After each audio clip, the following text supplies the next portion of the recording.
Disclaimer. This is a work of satirical fiction. Any resemblance to real places or situations is purely coincidental and exaggerated for comedic effect. The story intentionally contains factual inaccuracies and absurdities as part of its artistic expression. This is a clown show. They think Trump will make us bow. This is a clown show. That's what we all know. They're running around screaming no kings. Yeah, we all know this is just one of their flings. Jeff and Apples walk the street, talking about the sky so neat. Weather weapons causing storms, globalists with secret forms. Jeff and Apples, what a pair.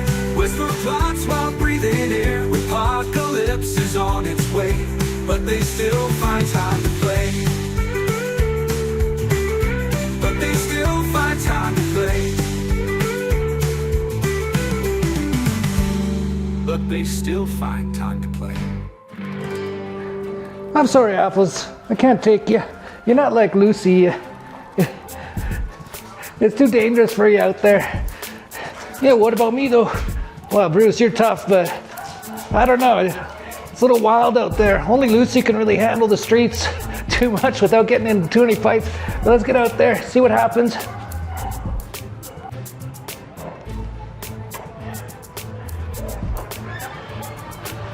Yeah, we're here in Mexico City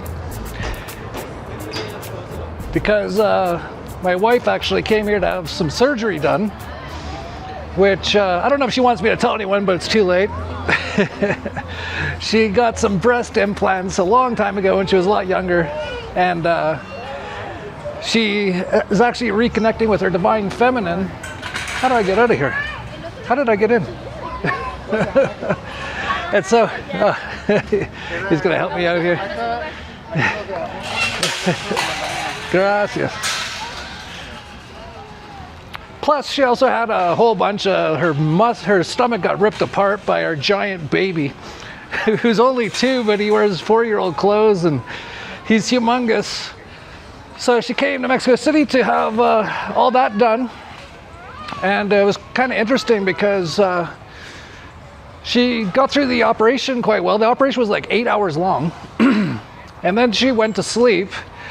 And I went back to where we're staying. And in the morning, I get a message from her that they're going to do a blood transfusion. And to me, she might as well have called and said, someone's got a gun to her head right now. I just hopped out of bed and got the whole team together. And we raced over. And as we were, I heard from her that the doctor said that her hemoglobin was really low, so that's why they have to do it. So I'm looking up hemoglobin as we're driving over, seeing all kinds of stuff that helps with that, like beet juice and liver. And at every stoplight, I had people hopping out and buying whatever we needed. And then we finally got there, and I just got the Tesla machine on her immediately. As you can see, it's pretty nice. I was going to say hotel. It looks like a hotel. It's a private hospital in Mexico City. They got some of the best private medical in the world for the best prices. So the whole thing didn't even cost that much. Had a really nice room. The problem was they got all the butcher coat people there, and they're just trying to find any reason to charge you more money and make you sicker. But as soon as I put the Tesla on her, she all of a sudden was way better. She wasn't feeling very well. Like quite bad actually. But after 20 minutes with the Tesla, about an hour later, she felt great. She started walking and then she just left the hospital. So that was great. It's so nice to have the Tesla, I tell you. And so yeah, now we're in Mexico City. The Tesla is so, it's one thing that I would not want to live without. I've said it a few times that it's the, like if you took everything away from me, and as long as I had like a place to sleep and, you know, basic things, besides that, the main thing I'd want is a Tesla machine. I actually have like 4 for that reason. It's incredible. I hear so many incredible things from people. It's so awesome. So Chrissy said, I received my first machine a little over a month ago, then had issues after about 5 days of using it, and they sent me a new machine, so I have waited to do my testimonial until I had used it longer. I have multiple sclerosis, IC, lupus, holy cow. And I was having extreme gallbladder pain along with stomach issues that I've been suffering from for over 6 years. After using my first machine just 3 times, the gallbladder pain and all the bloating from it was gone. Unfortunately though, my machine broke after about 5 days, and I was waiting for answers on whether my husband could fix it, etc. for about 4 or 5 days. So all the pain and bloating came back very quickly. My husband was able to do a repair so that I could use it until the new one they were shipping me arrived. My new one seems to be much better than my first one as far as power goes. Since I've gotten the new one, my gallbladder pain is gone again, and the bloating is going back down. My stomach issues are improving, and I've been able to eat things that I haven't been able to eat in 6 years. I also have had a scar on my right hand where I had to have surgery after a dog bite for over 25 years. The scar was rough looking, and it felt like a rope under the scar due to scar tissue. It went clear across my palm, around my thumb, down my palm, and down my wrist. After the very first session, my son made a comment about how my scar was looking better. Now, after using the Tesla every day for about a month, the scar tissue is pretty gone. Much of the scar itself on my palm is gone. This is just an added bonus, as I hadn't even thought about using the Tesla for my scar. It just happens to be on my hand where I hold the bulbs. I've had way less migraines since starting the Tesla and way less bad multiple sclerosis days. I've been able to get out and do more than I have in the last 6 years. I've used it on my face for tooth pain I was having, and the tooth pain is now gone. I was using the Tesla one night when my son walked by. He told me just walking by me, using the machine had taken the pain from his feet and ankles away that he had all day. I put him on the machine after I was done for just a few minutes, and he hasn't had the pain since. My husband uses it daily, and his pain and energy are better. He was already very healthy, just had pain from past surgeries. I've also noticed that it helps my MS pain. I'm very excited to keep using this every day and see just how healing it truly is.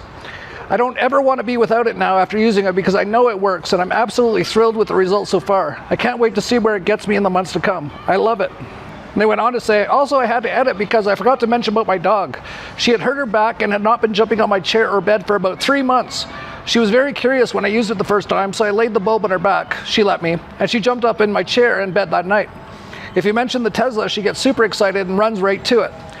Now, every time I use it, she sits next to me waiting for her turn. She loves it too.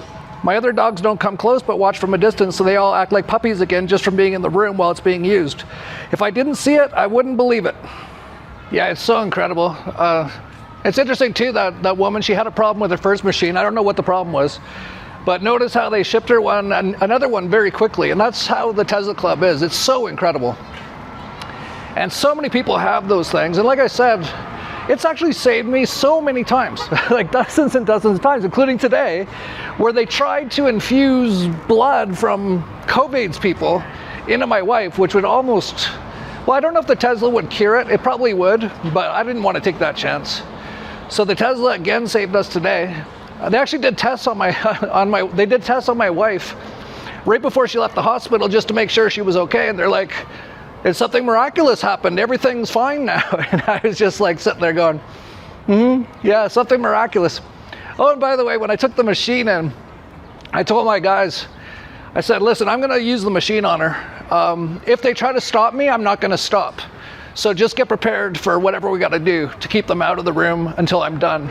So I was totally ready to like fight. But nothing actually happened. They didn't even hear it, which was quite good. And so anyway, we should get started on this video. There's lots of like random stuff to talk about, all pretty important. I actually have something I've discovered myself. I haven't seen anyone else who's even mentioned this yet. But I've actually started to put together something really pretty amazing. I'll get to that in this video. But we should sort of pick up where we left off with Baron Trump made $80 million plus, actually 150 million they say now, in the crypto markets. It's been so crazy seeing people, they're all like, look how smart Baron is. And you see posts like this and it's so like retarded. Here's from Neat. Hasn't finished college, never worked a regular job before, net worth of 150 million, all before 20 years old. What's your excuse? I replied, well, I don't have a dad who tips me to his tweets that crash the markets in a trust fund. Yeah, what's your excuse? Why didn't you make $150 million last week? Oh man, it's so incredible watching all this stuff happen. And so many people killing themselves after Trump's tweet crashed the markets, and they're all just bragging, and all of his followers are all like, wow, these guys are so smart. It's like, yeah, but they're pretty smart. But they also just don't care about anyone else. They just, yeah, let's crash the market so we can make like $1 billion. You know, Butnick probably made billions from that, and probably makes billions all the time. Like, they just did another one. Like, Trump said he was going to stop buying heating oil from China or something. I forget. And it crashed like the heating oil market or something. Then he said he's going to buy Argentinian beef or something, and it crashed the U.S. beef market. And you know, Butnick's just like there with all those guys doing all their massive shorts right before all the tweets. It's incredible. So what's your excuse? Like, oh man, it's so crazy. Meanwhile, I saw a lot of the Trump people all taking a victory lap last week when Trump flew to Egypt and had a peace treaty signing thing. Right at the same time they did a massive satanic ritual at the pyramids.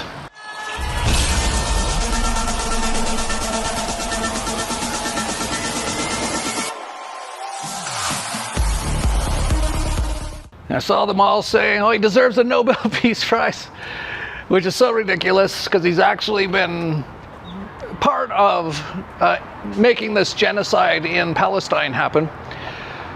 But I also basically said that, you know, this isn't what they say it is, and also Israel has announced literally, I think, hundreds of peace treaties and never stuck to any of them. So as soon as I saw it, I was like, okay, well, it doesn't matter what Israel says. They're not going to stop doing the genocide. And this took 3,000 years to get to this point. Can you believe it? And it's going to hold up, too. It's going to hold up. Okay, thank you. it wasn't very long. It might have been a couple days max after the peace treaty, and there was no war. It was a genocide. And then Israel just starts bombing and killing kids again. So incredible, all this stuff. So horrible, too.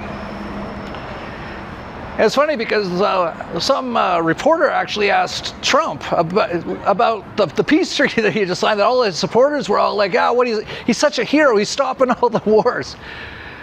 And here was Trump's response. Do you feel that Israel was justified with striking when it did? Striking where? In Gaza, today and overnight? I'd have to get back to you on that. I'd have to get back. What is the next step? Because we're going to be determined. You know, all of that's is under consideration right now. It's under review. Yeah, you'd think he might know, but no, he's just an actor. I'm surprised anyone even asked him. And I'm surprised they didn't already have it all scripted. Or maybe they did. Maybe they just wanted to show, like, oh, he doesn't even know. He's sort of like Biden. It's like, do you know they're not doing the peace thing there, Israel? Oh, no, I didn't even know. Yeah. What a surprise. No matter who you vote for, you always get Benjamin Netanyahu. And by the way, speaking about Israel and their peace treaties they always do, which they never stick to, it's the most lying, terroristic, evil organization on earth is Israel. It's barely even like a country. It's really a Rothschild sort of evil, like, terrorist organization. It's really what it is. So actually, I was like, I wonder how many times Israel has broken their so-called peace sort of things, ceasefires and stuff like that. And I thought, well, I should make this as fair as possible. I'll go ask Grok. And Grok is basically, since they took it back over again and got it under control and rolling out all the narratives, Grok is like almost asking like an Israel spokesperson, like for information. So I was like, well, let's just ask Grok. Grok's like going to lean heavily towards the Israel side. Let's see what it has to say. And it does do that. Determining an exact number of times Israel has agreed to a ceasefire and broken it in its history from 1948 onward is challenging. Due to the subjective nature of ceasefire violations, mutual accusations, and varying definitions of breaking. I'll give you a hint. They're always breaking it, and it's never for any reason other than they just lie. And it goes and gives the Israeli perspective. It's like, well, they keep attacking us. Yeah, that's what they always say. But it goes on to say, there's at least 17 major instances where Israel agreed to a ceasefire and subsequently violated it. And it gives a bunch of key historical instances: 1949, 1958, the post-Suez Crisis ceasefire, 1973, post-Yom Kippur disengagement agreement, 1981, 82. How many times are these people in war? UN brokered ceasefire with PLO in Lebanon, who they're bombing right now. 1982, US brokered Beirut, bombing it right now. 1994, Gaza again. They've been doing this for decades and decades. This goes on and on. Saudi proposed Arab peace initiative truce. Egyptian brokered 6-month Gaza truce. Broken. Then it goes into the recent Gaza ceasefires. Since October 7, 2023, Hamas attack ceasefires have been short-lived with hundreds of alleged violations. It points out in January 2025, Palestinian officials report 982 plus Israeli violations, 116 killed, 490 wounded. And that's very likely highly underestimated. October 2025, 80 plus Israeli violations in the first 10 days, 97 killed, 230 wounded. This is broader context. Total major breaks, at least 17. Violation counts, hundreds per truce. So we're talking 1,000 plus. And then Grok tells us why it happens. Well, ceasefires often lack enforcement. Well, you're supposed to stick to your word, you know? And then meanwhile in the US, there was this No Kings thing with quite large demonstrations in numerous US cities, all under the banner of No Kings, which you would think, what does no kings mean? No kings, no rulers. That's the exact definition of anarchy. No rulers, no slaves. I'm against human slavery. I know most people think it's crazy.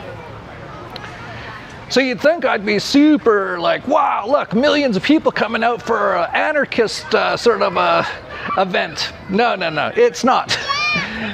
And the more that you like even just look into it and like see what some of the people who are there, what they're talking about, it's like, no, this is, I don't even know what this is. Trump's a bitch.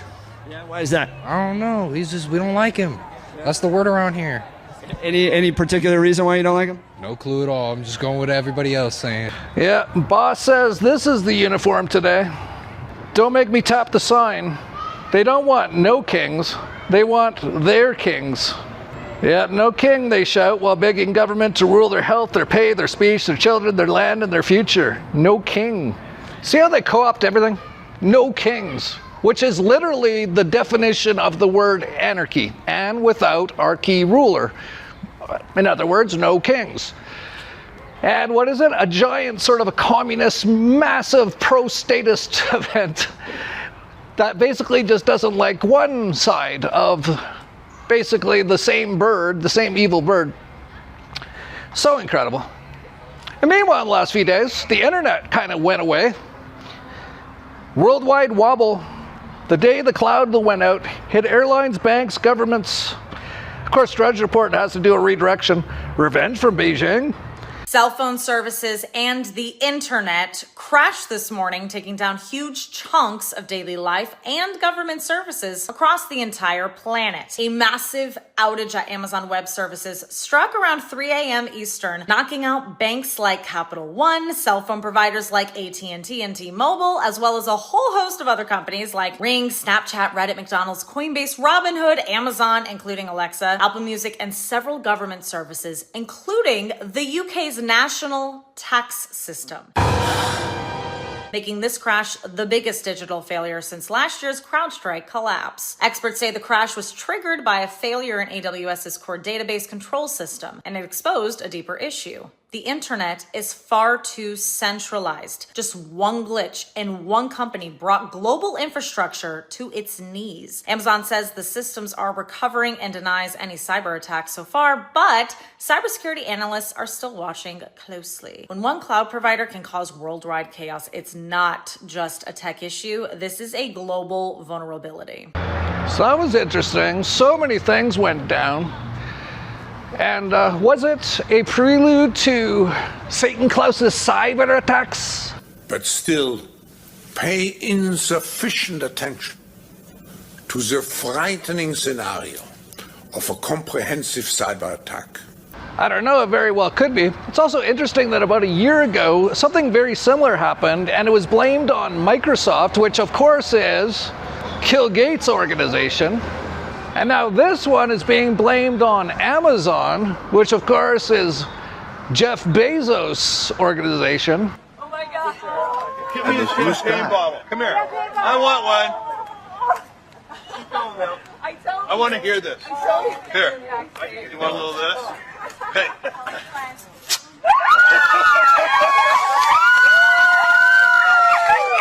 You know, all the people in the big club.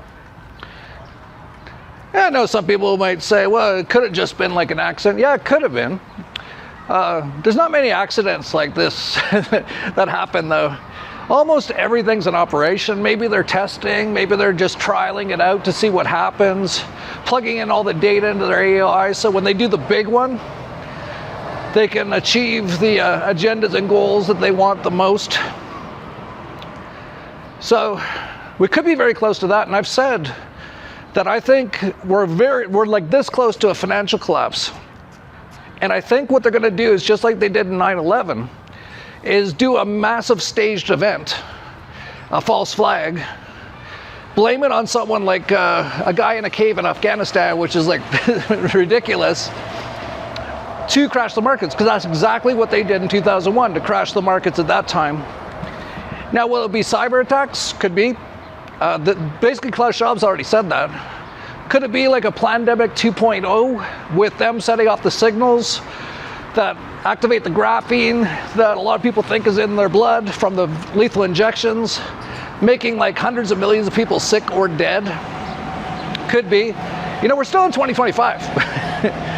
You know, the judge, what was it? Deagle said by the end of this year, the population of the US is going to be down like 70 or 80%. Most Western, white, more Christian type countries down 50 to 80%. Still got 2 months left. I would not doubt it at all if they hit those targets. And of course that will cause the market crash, collapse, and your average person will just think, well, it's because that thing happened. It wasn't because they were already planning on doing all that stuff. That sort of a thing. And we're seeing all kinds of craziness happening. I've been talking about how gold and silver have really been signaling there's some major event happening. I've talked about numerous of the smaller banks starting to drop like rocks in terms of their stock price. And now some of the bigger ones are doing it.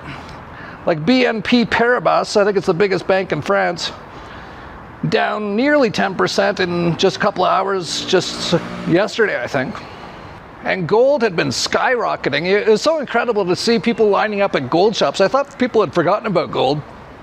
And you see it all over the world, people lining up at gold shops, which we've been talking about gold. Ed Bugos of the Dollar Vigilante since it was $250 in the year 2000. And at the Dollar Vigilante, we've been talking about it since it was around $700. We've been talking about it the whole way through. It's actually outperformed the stock market. Just owning gold. Just owning gold. That's all you needed to do for the last 10 or 20 years, and you outperformed almost everything. And to see people starting to line up, I definitely was like, okay, something interesting. We're kind of, that might be a short-term peak at the very least. I don't think it's a long-term peak at all. Actually, I think the dollar's going to zero, especially if they're going to do this depopulation. But that's a whole other topic. But I see some people saying things like that. Oh, gold's going to crash now and all these sort of things. Highly, highly, highly unlikely by all kinds of metrics. Like, for example, here's just the gold. Here's gold versus all the world's fiat currencies money supplies, which you can call M2. Now, M2 is a BS money supply, and we have a better one at the Dollar Vigilante, but it gives you some idea of the changes. And if you look back towards 1980, you can see that basically the value of gold was tracking fairly closely to the increase in the money supply, and the value of gold is in red here. And then you can see over the last decade or two, the money supply has increased massively, while gold has just started to go up now. And really, gold isn't even at all-time highs compared to even the 1980s still, because of the inflation of the dollar and other fiat currencies. Oh, we got so many dogs around here. It's too bad I couldn't bring Apples or Bruce. Apples, she just can't handle being out in the wild too much. And Bruce, he's better, but he'd be getting into fights with all these dogs. Just like these dogs here, that'd be Bruce Lee. And so I decided not to bring any of the dogs, but they are so cute. So we got lots of dogs in this video anyway. Mexico City has so many dogs in dog parks. It's really awesome. So anyway, gold did back off actually in the last day or two. It dropped from its high of around 4,400 and something to around 4,000 today. So down about 10% in about 2 days, which actually we've been saying at the Dollar Vigilante, Ed Bugos, that he thought we're near a short-term top about a week ago. And so subscribers of the Dollar Vigilante have been able to take advantage of that. I actually had a whole bunch of leveraged long gold positions on top of the gold bullion I have.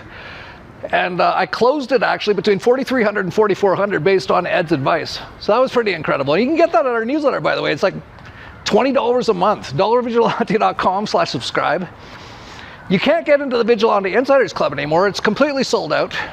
So basically, unless someone dies or has a reason they have to leave or something, it might not ever open again, unless we decide to increase the amount, but that'll be up to the people in the club. But as you might remember, just a week or two ago, I was telling people about it, and we actually sold out the Vigilante Insiders Club, and it was so cool to see this. This is from Trinity. Thanks to Jeff for your 2 videos 2 weeks ago about taking cues from the quantum field on market view and timing. Last Friday evening Asian time, I suddenly felt so unease. For the first time, I put more weight on my bodily feeling and then asked my mind to support it. Then I exited my entire precious metals in silver, gold, and miners, etc. What's more, with Ed's newsletter in the Dollar Vigilante on gold silver on Sunday, I decided not to jump right back this week. Now I can enjoy my whiskey while watching the precious metals pulling back. This sounds like a Vigilante Insiders Club ad, but let me declare that I have made 400 times my money on my VIC subscription since 9 days ago.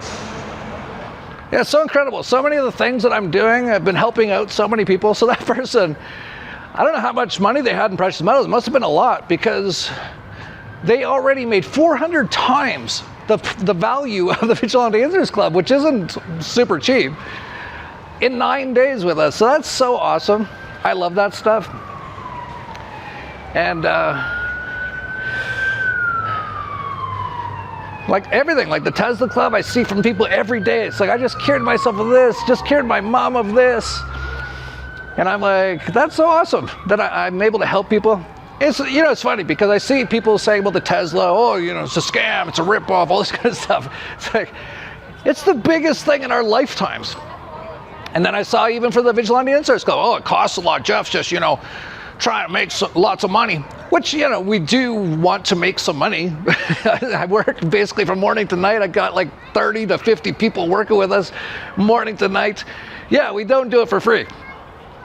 Because if we did it for free, we wouldn't be able to do it. I don't know. A lot of people who've never done anything with their lives can't understand that. But I did see some comments like that, and it's so cool to see, like, one person who joined 9 days ago already made 400 times the value of the subscription price. Now, I should say, not everyone's done that. Obviously not. But that person did. They must have had a huge amount, and they must have sold right at the right time. Oh, and notice too, the person said they really listened to me on basically doing the work and listening to your intuition and stuff like that. That's actually the most important stuff. And so that's cool. That again, I helped that person do that. Now, of course, if someone loses all their money because of something I did, I don't really enjoy that, and I don't feel good about that. But I do really like it when I hear, you know, just all these people saying, thank you, thank you, thank you. It's like, ah, awesome, my pleasure. Because we're all one. I'm not actually helping you. We're all one thing. We're all in the mind of God. But it does feel good. I do like helping people. So anyway, so here's something interesting. In my last video, I talked about how South Park did a thing about Peter Thiel and the Antichrist, which is kind of interesting, right? Like, why would South Park even bring that up? Not many people really knew about it. People who watched these videos knew about it. Your average person had no clue Peter Thiel was doing 4 lectures on the Antichrist.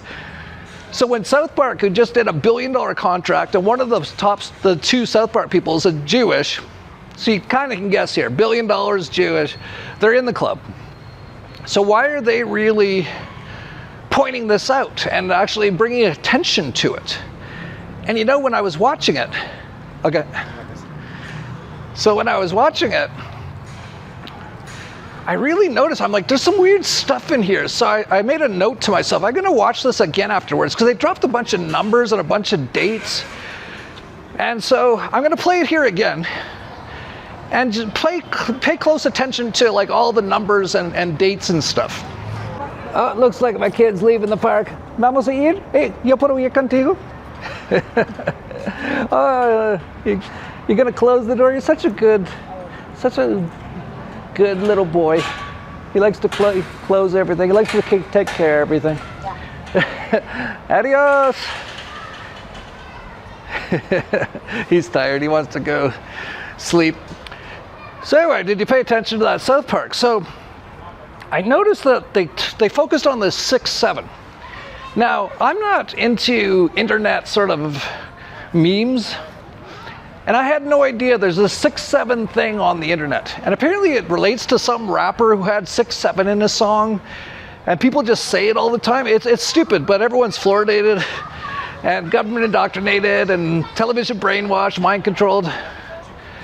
But you notice in that South Park episode, they keep bringing up 6-7, and then he says that the Antichrist is coming in 6 to 7 weeks, which that in itself was interesting. So I actually looked up the date that was released. It was released on October 15th. So just so you know, 6 to 7 weeks puts it in the time frame of November 26th to December 3rd.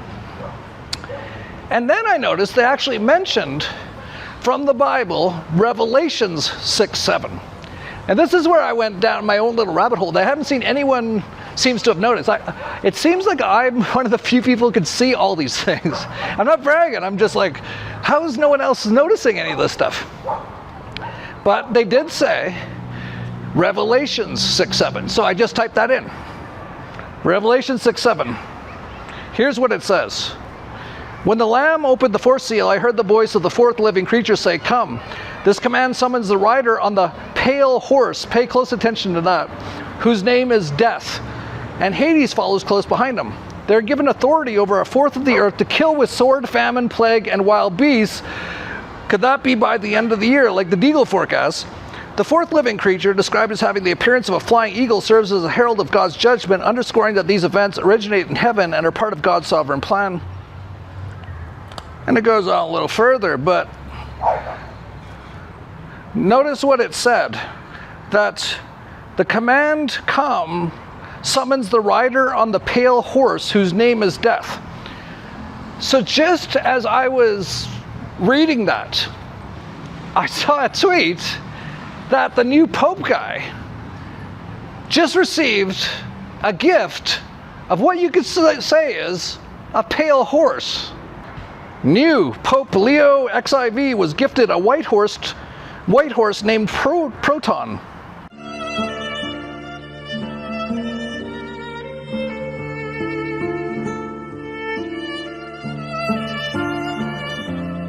Okay, so they say in Revelation 6-7, in 6 to 7 weeks, the Antichrist is coming. Then the Pope receives a pale white horse, and then the Pope, either named or the horse's name is Proton. So I'm just saying, this is me in my house going, Proton. And then I'm like, well, what could that be? Proton? And I go, Proton Collider? So then I type in, is there anything major happening at CERN between now and basically the next 2 months? So in the next 6 to 7 weeks. And from October 21st to December 21st, CERN's primary focus will be on the conclusion of the 2025 Large Hadron Collider physics data taking campaign during Run 3. And here's what it says about it. LHC operations and experiments, proton-proton collisions ending November 3rd, so right around the time of this time frame in the next 6 to 7 weeks, the proton run will be running. Then there's going to be a lead ion campaign starting on November 15th to December 8th, which is right around the exact dates of 6 to 7 weeks from that South Park episode. And exactly 6 weeks from that South Park episode is November 26th. And here's 3 events that are going to happen on November 26th. The review of the super proton synchrotron and proton synchrotron experiment updates. They're also going to have a CERN Christmas market. That's not too important. And then they're going to have a CERN workshop online seminar talking about radiation effects from accelerators on November 26th. So am I taking crazy pills here? Or is this all bizarre? And could it be that they're planning to do something with CERN in about 6 to 7 weeks, a little less than that now, that they expect will bring in basically the Antichrist, which could be anything. But according to Peter Thiel, the Antichrist is Greta Thunberg. And hey, Peter, I get it. She's been running this global warming scam for most of her life. But when it comes to Antichrist, she's not even close to Peter Thiel. So, and then they're doing this massive satanic ritual at the pyramids. This is getting very, very, very bizarre. And note the dates that I said. It'll be from November 26th to December 5th if the South Park episode, I know it sounds crazy, if that's actually telling us something. And there's something I actually can't even tell you. You're going to find this out around those dates. That there's going to be a clearing of all that stuff. I can't tell you why, but stay tuned, subscribe to this channel, because around those dates, I'm going to be involved in something that will probably stop what they're doing. I know it sounds crazy, but I'm so done not telling you this stuff because it's all I'm usually right. For some reason, I can see all this stuff. It is so insane. And like I said, I haven't seen anyone even notice that South Park stuff. But how it mentions 6 to 7 weeks, Revelation 6:7, the death with the pale horse, the Pope getting a horse that's a pale horse just around the same time, named Proton, and then CERN's doing all their proton stuff right around those dates, including November 26th. So pay attention to those dates. But also pay attention if it doesn't really work. And you'll find out why later. I don't know what to tell you. But I do know a lot of people have been asking me about this, what is it? I don't even know the name because it's so stupid. A1 Atlas, 3IA Atlas or something. And I've kind of mentioned, I was in an interview and I said, I haven't paid much attention to it. It hasn't really come into my consciousness too much, so it's probably nothing. And I should just say that a lot of people who are paying attention to this, first of all, most of that information is coming from NASA, okay? NASA. You know, fake the moon landing, NASA. Did you know that Buzz Aldrin, the second man to go to the moon, has said multiple times that he never went there? I remember my parents waking me up and we went down and we watched you guys land on the moon. No, you didn't. What? Because there wasn't any television. There wasn't anybody taking a picture. You watched animation. You would think if you went to the moon, you'd be like, yeah, that was me. Would you been to the moon in such a long time? That's not an 8-year-old's question. That's my question. I want to know, but I think I know. Because we didn't go there, and that's the way it happened. And if it didn't happen, it's nice to know why it didn't happen, so in the future, if we want to keep doing something, we need to know why something stopped in the past that we wanted to keep it going. Why are they lying about getting us to the moon? That is the dumbest thing I've ever heard.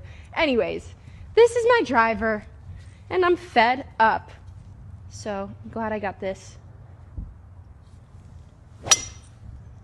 So when people ask me, they're like, hey, what do you think of this 3IA Atlas? And I'm like, well, who's telling you it? And they're like, basically NASA and organizations like it. It's like, so you kidding me? Why are you wasting my time asking me this? And not to mention, the person who's mostly pushing all this stuff is a person named Avi Loeb, who's an Israeli-American theoretical physicist. So there's 2 strikes, okay? It comes from NASA, don't believe a word they say. And it comes from a Jewish person who you have to be highly suspicious of. I'm not saying all Jewish people are, should be, you know, like not, I don't think all Jewish people are evil and liars and all that kind of stuff. But it's many. Which is that many of the predators, not all, but many of them,